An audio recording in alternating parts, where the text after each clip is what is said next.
Aínda que as negociacións preséntanse complicadas, a Consellería do Mar asume con forza o reto de lograr as mellores cotas para a flota galega. Son principalmente dúas as especies obxectivo nas que a reducción proposta pola Comisión suporía un gran prexuízo socioeconómico. A pescada tanto no Gran Sol como no Cantábrico Noroeste e o xurelo na zona novena. Espero que o xurel da zona nova se incremente. Entendemos que ten que ser un erro da Comisión o propoñer ese recorte cando o propio ICES, o órgano asesor científico da Comisión, propón unha subida máis dun 20, que haxa unha proposta da Comisión de baixada un 48, pois é inentendible e, polo tanto, esperemos que eso sexa simplemente unha corrección técnica.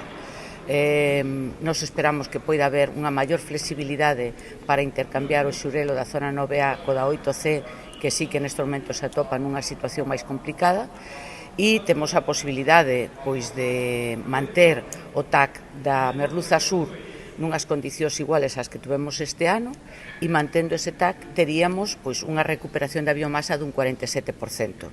Isto, frente a unha proposta dunha rebaixa dun 21%, pois xa se ve que é facilmente entendible que nos defendamos o manter unha posibilidade de pesca igual á do ano 2019. E no caso da merluza do Gran Sol, pois exactamente igual.